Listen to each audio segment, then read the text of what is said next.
السلام علیکم، آپ دیکھ رہے ہیں ناؤ، میں ہوں علی سرور۔ امید کرتا ہوں آپ سب لوگ خیریت سے ہوں گے۔ سب سے پہلے لاکھوں کروڑوں اربوں درود السلام حضور اکرم صلی اللہ علیہ وآلہ وسلم کی ذات اقدس پر۔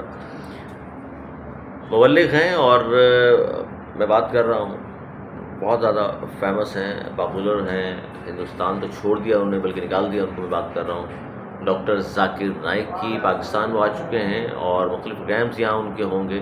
جس طرح انڈیا کی میڈیا کی جو چیخیں ہیں اس پر ہم بات کریں گے کہ ذاکر نائک پر کیا کیا الزامات وہ لگا رہے ہیں اور دہشت گرد قرار دے رہے ہیں، وجہ کیا ہے، وہ آپ کے سامنے رکھیں گے۔ اس کے علاوہ ایم کیو ایم پاکستان نے کہا ہے کہ جی کوٹا سسٹم 20 سال کے لیے مزید جو ایکسٹینڈ کرنے کی بات ہو رہی ہے، بل آ گیا ہے جس پہ بڑی بحث و مباحثہ ہوا ہے، تو ایم کیو ایم نے یہ کہا ہے کہ جی ہم حکومت چھوڑ دیں گے اگر 20 سال کے لیے مزید ایکسٹینڈ کیا گیا تو۔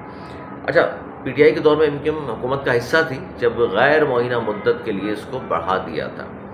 اس وقت ایم کیو ایم خاموش رہی، چلیں جی دیر آئے درست آئے۔ اب بھی اگر وہ اس پہ اسٹینڈ لے لیتے ہیں اور جس طرح کہہ رہے ہیں کہ حکومت چھوڑ دیں گے، تو پھر شاید Noon League, Peoples Party, P T I والے سوچنے پر مجبور ہو جائیں، لیکن لگتا نہیں ہے۔ میں نے بہرحال کوشش کی تھی تمام لوگوں سے رابطہ کروں، ایم کیو ایم سے رابطہ ہوا، پی ٹی آئی والوں سے بھی ہوا، نون لیگ، پیپلز پارٹی، وہ سب چاہ رہے ہیں ایم کیو ایم کے علاوہ کہ جی کوٹا سسٹم نافذ ہو جائے 20 سال کے لیے مزید۔ 1973 میں بھٹو صاحب نے کوٹا سسٹم فرسٹ ٹائم نافذ کیا تھا 10 سال کے لیے، اور کہا تھا کہ جی سندھ میں رہنے، اندرون سندھ کے جو لوگ ہیں، سندھ کے شہری علاقوں کے لوگوں کی نسبت کم پڑھے لکھے ہیں، کم ذہین ہیں۔ اس بات کو تسلیم اس دور میں بھٹو صاحب نے کیا تھا، اسی لیے یہ کوٹا سسٹم نافذ کیا تھا، اور کہا تھا جی 40-60 کی کہانی ہوگی، 60% لوگ وہاں سے منتخب ہوا کریں گے، ان کی نوکریاں ملا کریں گی، اور پھر ظاہر کوٹا سسٹم کے تحت پھر داخلے اور تمام چیزوں پر یہ حق تلفی شروع ہو گئی، جو آج تک جاری ہے، اور اب 20 سال کے لیے مزید ایکسٹینڈ کرنا چاہتے ہیں، جس پر ایم کیو ایم نے کہا ہے۔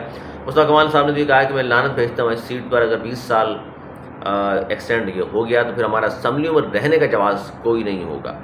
پھر سندھ اسمبلی کی بات کر لیں تو سندھ اسمبلی میں پھر وہی بحث شروع ہو گئی کہ آپ مہاجر کیسے ہیں، آپ تو یہاں اتنے عرصے سے رہ رہے ہیں، اور بہاریوں کو بھی کہا کہ ریفیوجی ہیں، حالانکہ بہاریوں کی بڑی قربانیاں ہیں، بنگالی بہاریوں کی، مسلم لیگ بنانے والے بھی بنگالی تھے بھائی، اور یہ 1971 میں قربانیاں دی ہیں۔ آج بھی جو وہاں کیمپوں میں لوگ رہتے ہیں وہ بہاری ہیں سارے، اور بڑی پاکستان کے لیے قربانیاں ہیں۔ اب بھی ان کو کہا گیا تھا کہ آپ نیشنلٹی لے لیں بنگلہ دیش کی، انہوں نے انکار کر دیا۔ آج بھی اپنے کیمپوں پر پاکستان کا پرچم لہراتے ہیں، ان کے بارے میں آپ نے اس طرح کی بات کی، اور آج بھی آپ کہتے ہیں کہ جی آپ پاکستان میں رہتے ہیں، مہاجر کیسے ہو گئے؟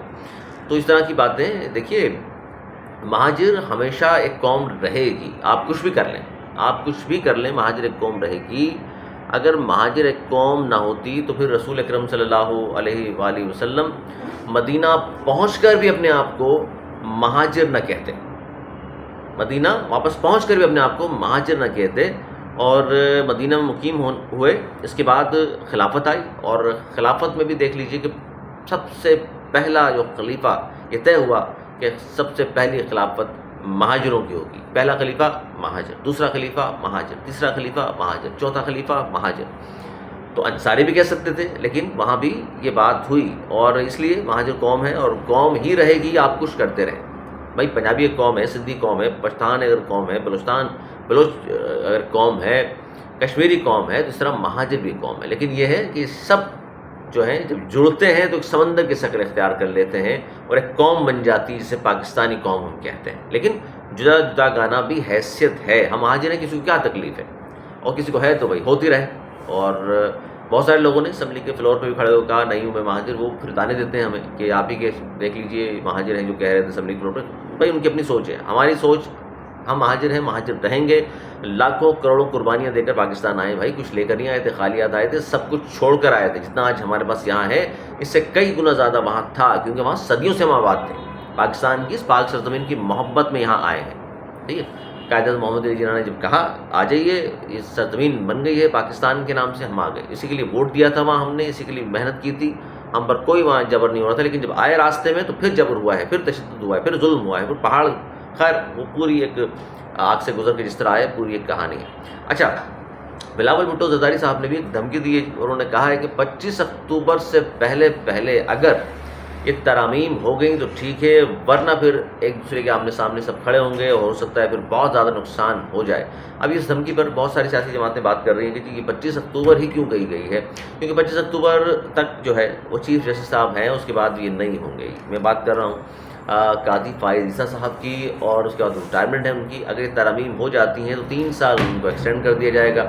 اور پھر منصور علی شاہ کی جو آس لا کر بیٹھے ہوئے PTI والے کہ منصور علی شاہ آئیں گے تو وہ تمام چیزوں پر فیصلے دے دیں گے. خاص طور پر وہ جو ٹریبیونلز میں الیکشن کمیشن کے حوالے سے کیسز موجود ہیں، اور پھر شاید یہ پورے الیکشن کو ہی کہیں جی فراڈ ہے، اور اس طرح ہمیں موقع مل جائے گا اور ہماری حکومت آ سکتی ہے اور ہم خان صاحب باہر آ جائیں گے. وہ اس لیے آسرے لگا کر بیٹھے ہوئے، یعنی وہ تیرا چیف جسٹس میرا چیف جسٹس والی کہانی چل رہی ہے. لیکن بلاول نے خطرے کی گھنٹی بجا دی ہے، جس پر کامران منتظر جو JUI کے ہیں انہوں نے کہا ہے کہ جی اس طرح دھمکیاں دے کر ہم سے ووٹ کوئی نہیں لے سکتا، یعنی فضل الرحمان صاحب کی طرف سے. اور فضل الرحمان صاحب نے جس طرح گھٹنے ٹکوا دیے پیپلز پارٹی کے، نون لیگ کے، PTI والوں کو، سب بدلے پرانے انہوں نے لے لیے ہیں جو لفٹ نہیں کرا رہے تھے، اور اسٹیبلشمنٹ سے ہی بدلے لے رہے ہیں وہ، کہ ان کو حصہ بقدر جثہ کم ملا شاید اس لیے.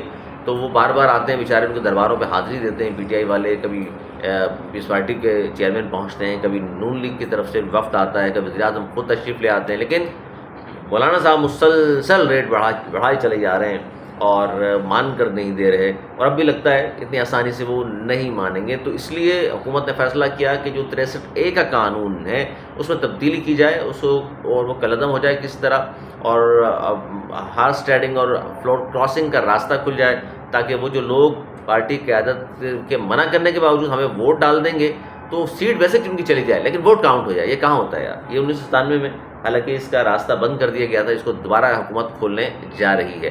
اچھا، ذاکر نائک صاحب انڈیا کی میڈیا کی چیخیں اس لیے ہو رہی ہیں، وہ کہتے ہیں کہ یہ بہت بڑا دہشت گرد پاکستان کی سرزمین پر لینڈ کر گیا، اس کا اتنا کیوں پروٹوکول دیا جا رہا ہے، یہ تو دہشت گرد ہے، یہ ہمارے یہاں سے بھاگا ہوا ہے. آپ کے یہاں ساری زندگی اس نے گزاری ہے، اور انڈیا کو چاہیے کہ پکڑ کے لے جائے بھائی اس کو. جس طرح آپ تو دعوے دار رہے ہیں کہ آپ کی را جو ہے دہشت گرد تنظیم جو ہے، آپ کی دہشت گرد ایجنسی جو ہے آپ کی را، جس نے کوئی جس میں کینیڈا اور دیگر ممالک میں آپ کے کارروائیاں کرتی رہی ہے، سب کو پتہ ہے، اور دنیا بھر میں بلکہ بین کیا جانا چاہیے اس ایجنسی کو، را کو. جو کام ظاہر ہے وہ کر چکی، دنیا کے لیے بھی خطرہ ہے. پاکستان کے خلاف تو ظاہر ہے ازلی دشمن ہے ہمارا، تو ہم تو اس پہ کیا سب کو معلوم ہے ہمارے ساتھ تو کیا ہے. لیکن بہرحال پاکستان ہمیشہ جس طرح ان کا دانت کھٹی کی، جس طرح ان کو ہزیمت کا سامنا کرنا پڑا، اس لیے دشمن ہے ہمارا تو. اچھا، اب یہ کہہ رہے ہیں کہ دہشت گرد ہے، آپ نے کیوں بلایا؟ ابے بھائی ہو، ارے آپ ہیں کون؟ ہم آپ سے پوچھیں گے کس کو بلانا ہے ہم نے ملک میں، کس کو نہیں بلانا. آپ ہیں کون؟ آپ سے پوچھ کر ہم بلائیں گے اپنے مہمان کو کسی کو؟